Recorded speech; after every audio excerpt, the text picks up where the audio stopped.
Hello दोस्तों, कैसे हैं आप सब। आज हम इस वीडियो में आपके साथ डिस्कस करेंगे इंजेक्शन मोल्डिंग के बारे में। इंजेक्शन मोल्डिंग एक प्लास्टिक पार्ट बनाने की मैन्युफैक्चरिंग प्रोसेस है और इस प्रोसेस को 1872 में अमेरिकन जॉन वेस्ले हयात ने अपने भाई के साथ मिलकर इस प्रोसेस को पेटेंट करवाया था और उन्होंने सेल्यूलॉइड का प्रयोग करके रोज़मर्रा की ज़िंदगी में प्रयोग होने वाली कुछ वस्तुओं को इसके साथ बनाया था। अब बात करते हैं कि ये जो प्रोसेस है इसमें हम थर्मोसेटिंग प्लास्टिक और थर्मोप्लास्टिक की मदद से पार्ट बना सकते हैं, लेकिन मोस्ट कॉमनली थर्मोप्लास्टिक मटेरियल को एज ए रॉ मटेरियल इसमें यूज़ किया जाता है, जिसकी मदद से खिलौने, पानी की बोतल, कंघी, पानी के बोतल के ढक्कन से लेकर ऑटोमोटिव पार्ट तक जो होते हैं उनको हम बना सकते हैं। अब बात करते हैं कि जो इंजेक्शन मोल्डिंग है इसमें जो मशीन हम प्रयोग करते हैं उसमें क्या क्या पार्ट होते हैं और वर्किंग इसमें किस प्रकार से होती है। तो इस डायग्राम में आपको नज़र आ रही है कि एक मशीन लगी हुई है जिसमें एक मोटर आपको नज़र आ रही है। मोटर के बाद अगर आप देखें एक हॉपर लगा है इसके अंदर। हॉपर के बाद एक बैरल होता है और बैरल के अंदर एक रोटेटिंग और रेसिप्रोकेटिंग स्क्रू होता है और कुछ मशीन्स में रैम का भी प्रयोग किया जाता है। तो ये जो स्क्रू होता है ये फॉरवर्ड और बैकवर्ड ये मूव कर सकता है, रेसिप्रोकेट करता है एक्सियल डायरेक्शन में। उसके बाद ये जो बैरल है, बैरल के ऊपर हीटर लगे हैं ताकि जो प्लास्टिक का जो रॉ मटेरियल आएगा पाउडर फॉर्म में उसको हीट किया जा सके और उसके बाद में मेल्ट किया जा सके। और यहाँ पर एक नोजल है, नोजल से फिर जो मोल्टन प्लास्टिक होगा वो जो मोल्ड है, मोल्ड के अंदर जो कैविटी है उसमें चला जाएगा। तो बात करते हैं कि इसमें जो प्रोसेस है वो किस प्रकार से होती है। सबसे पहले जो पाउडर्ड प्लास्टिक कंपाउंड है जो ग्रेनुलर्स की फॉर्म में होगा उसको सबसे पहले गर्म कर लेते हैं। गर्म उसको इसलिए करते हैं अगर उसमें कोई मॉइस्चर है उसको रिमूव किया जा सके। उसके बाद पाउडर्ड प्लास्टिक कंपाउंड को हॉपर में डाला जाता है। हॉपर में जब डालते हैं तो उसके बाद हॉपर से वो जाएगा, जो कैविटी बैरल के अंदर बनी है उसके अंदर वो जाएगा बाई ग्रेविटी। तो उसके बाद क्या होगा कि सबसे पहले स्टार्टिंग में जो स्क्रू जो हमारा जो स्क्रू है जो रोटेट करता है उससे पहले हम उसको रोटेशन देने से पहले हॉपर से कुछ जो ग्रैनुलर्स या पैलेट्स की फॉर्म में प्लास्टिक को डाल देते हैं और उसके बाद जो हीटिंग है वो प्रोवाइड की जाती है हीटर्स की मदद से। तो जब जैसे ही हीटिंग प्रोवाइड की जाती है जो प्लास्टिक था पाउडर फॉर्म में या पैलेट्स की फॉर्म में वो मेल्ट हो जाता है। तो उसके बाद स्क्रू को रोटेट किया जाता है और साथ में उसको एक्सियल डायरेक्शन में रेसिप्रोकेट किया जाता है। तो जैसे ही स्क्रू हमारा एक्सियल डायरेक्शन में रेसिप्रोकेट करेगा आगे की तरफ तो जो मोल्टन जो प्लास्टिक है उसको प्रेशर अप्लाई करेगा और साथ में जो इसके आगे का जो मोल्टन मेटल है वो इस नोजल के थ्रू अंदर जाएगा इस कैविटी में।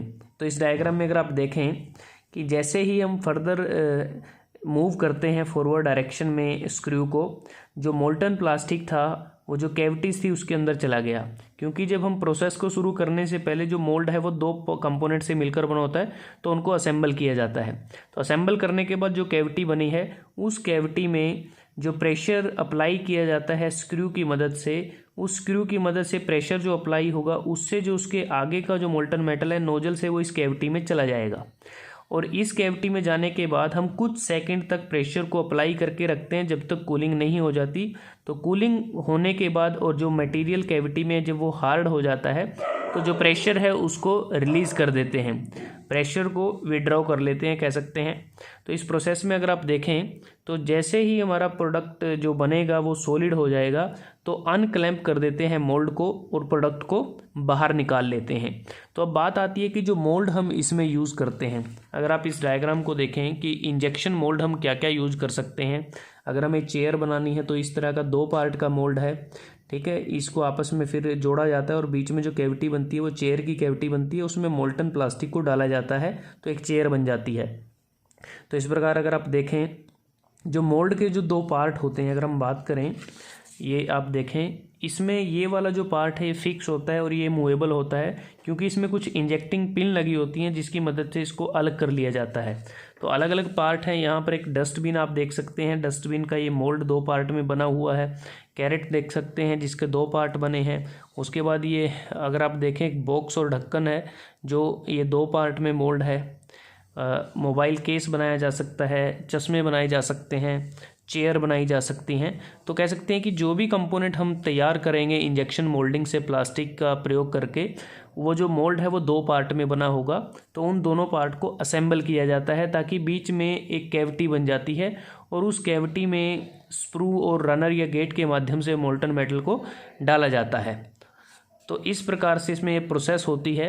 अब बात करते हैं कि जो इंजेक्शन मोल्डिंग प्रोसेस है इसके कुछ एडवांटेज भी हैं और कुछ डिसएडवांटेज भी हैं। अब इसमें एडवांटेज की अगर हम बात करें, यह एक फास्ट प्रोसेस है। अगर हम मास प्रोडक्शन करनी है सिंगल प्रोडक्ट की तो उस केस में एक इकोनॉमिकल प्रोसेस भी है। उसके बाद इस प्रोसेस में जो वेस्टेज होती है वो बहुत कम वेस्टेज होती है। अगर कोई स्क्रैप बच भी जाता है तो उसको फिर से रीयूज़ कर सकते हैं। ईजिली मैकेनाइज्ड किया जा सकता है, मतलब कि इसमें हम ऑटोमेशन कर सकते हैं, फुली ऑटोमेटिक भी ये प्रोसेस हो जाती है। इंट्रिकेट शेप, मतलब कि कॉम्प्लेक्स शेप को भी इसमें बनाया जा सकता है, क्योंकि इस प्रोसेस में हमें डिज़ाइन फ्लेक्सिबिलिटी भी होती है। डिज़ाइन फ्लेक्सिबिलिटी होने के साथ साथ हम वाइड रेंज ऑफ मटेरियल का हम प्रयोग कर सकते हैं। इसमें उसको प्रोसेस किया जाएगा जिससे बहुत सारे टाइप के मटेरियल को बनाना संभव होगा। और दूसरा, जो प्रोडक्ट हम बनाएंगे उसमें हम गुड डेकोरेशन भी उसमें प्रोवाइड कर सकते हैं। और जो पार्ट हमें मिलते हैं, फाइनल जो पार्ट मिलते हैं, उनकी फिनिशिंग बड़ी अच्छी होती है। उन पे बाद में फिनिशिंग करने की बहुत कम ज़रूरत पड़ती है।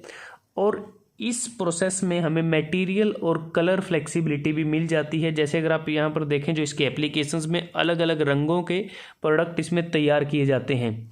और दूसरा, इसमें जो लेबर कॉस्ट है वो कम रहती है। लेकिन इतनी सारी एडवांटेज होने के बावजूद भी इस प्रोसेस की कुछ डिसएडवांटेज भी हैं, जिसे हम खामियां कह सकते हैं। तो वो डिसएडवांटेज इस प्रकार से हैं। इस प्रोसेस में जो इक्विपमेंट हम यूज़ करते हैं उनका इनिशियल जो कॉस्ट होता है वो बहुत ज़्यादा होता है। तो कह सकते हैं इन्वेस्टमेंट बहुत ज़्यादा होती है। उसके बाद इसकी स्टार्टअप और रनिंग कॉस्ट वो भी ज़्यादा होती हैं। डिफ़िकल्टी आती है डिज़ाइनिंग मोल्ड, जब मोल्ड बनाना होता है उसमें डिफ़िकल्टी आती है। उसके बाद हमें हाई प्रेशर की रिक्वायरमेंट होती है जब हम इजेक्ट करते हैं मोल्टन मेटल को एक स्क्रू की मदद से मोल्ड कैविटी में नोजल के थ्रू। दूसरा, कि कई बार जो कंटेमिनेंट्स है रॉ मटेरियल के साथ चले जाते हैं, जिससे जो फाइनल प्रोडक्ट है उसकी क्वालिटी पर भी कुछ असर पड़ता है। इसके अतिरिक्त हम बात करें कि अगर जो इंजेक्शन मोल्डिंग प्रोसेस की जाती है, अगर हमें उसमें लैक ऑफ नॉलेज है, कि थोड़ी बहुत नॉलेज की कमी है, हमें फंडामेंटल नहीं पता है प्रोसेस के, तो उससे भी थोड़ी दिक्कत आ जाती है। दूसरा, कि जो इंजेक्शन मोल्डिंग प्रोसेस की जो इंडस्ट्री है उसमें कंपटीशन बहुत ज़्यादा है, तो जिसके कारण इसमें जो प्रॉफिट मार्जिन है इस प्रोसेस में वो बहुत कम रहते हैं।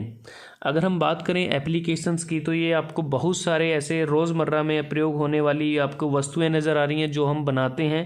तो आप देख सकते हैं अलग अलग हैं, कैरेट बन सकते हैं, बॉक्स बन सकते हैं, पानी की बोतल बन सकती हैं, ट्रे बन सकती हैं, टेबल बन सकते हैं, चेयर बना सकते हैं, स्पून बना सकते हैं, बालों में करने वाली कंघी को बनाया जा सकता है। तो ऑटोमोटिव पार्ट बन सकते हैं, प्लास्टिक के गियर बनते हैं जो खिलौनों में यूज़ होते हैं, टॉयज़ बनते हैं, तो स्टोरेज कंटेनर बनते हैं। तो कुछ ऐसे म्यूजिकल इंस्ट्रूमेंट हैं जो इसकी मदद से भी बनाए जा सकते हैं। उसके बाद मैं थोड़ा सा ऐड करूं कि जो मोल्ड हम इसमें यूज़ करते हैं इंजेक्शन मोल्डिंग प्रोसेस में, ये जो मोल्ड होता है ये स्टील का भी बना हो सकता है, बेरिलियम कॉपर अलॉय का भी बना हो सकता है, और अगर हम बात करें एल्यूमिनियम के भी ये बनाए जाते हैं, क्योंकि जो एल्यूमिनियम है वो सस्ता है। और सस्ता होने के कारण जो एल्यूमिनियम से बने जो मोल्ड हैं उसका हम तभी प्रयोग करते हैं जब हमारा जो प्रोडक्शन रन है वो छोटा हो। और जो मोल्ड हम बनाते हैं, मोल्ड बनाए कैसे जाते हैं किसी भी प्रोडक्ट के, मोल्ड या तो ईडीएम प्रोसेस से बनाया जा सकता है, जो ईडीएम है जिसको हम इलेक्ट्रो डिस्चार्ज मशीनिंग कहते हैं, या फिर जो स्पार्क इरोजन प्रोसेसेस होती हैं, इन प्रोसेसेस की मदद से इंजेक्शन मोल्डिंग प्रोसेस में प्रयोग होने वाले जो मोल्ड हैं उनको तैयार किया जाता है। तो इस प्रकार से दोस्तों हमने आपके साथ डिस्कस किया इंजेक्शन मोल्डिंग प्रोसेस के बारे में, कि इसके प्रोसेस क्या है, इस प्रोसेस में जो मशीन यूज़ करते हैं उसके क्या क्या कंपोनेंट्स होते हैं, इस प्रोसेस की एडवांटेजेस क्या हैं, डिसएडवांटेज क्या हैं और एप्लीकेशन क्या है। अगर आपको वीडियो अच्छा लगा आप इसको लाइक कर सकते हैं, शेयर कर सकते हैं अपने दोस्तों के साथ, स्टूडेंट्स के साथ, और चैनल को सब्सक्राइब करना ना भूलें। जल्दी हाजिर होते हैं एक नई वीडियो के साथ, तब तक के लिए धन्यवाद। आपका दिन शुभ रहे।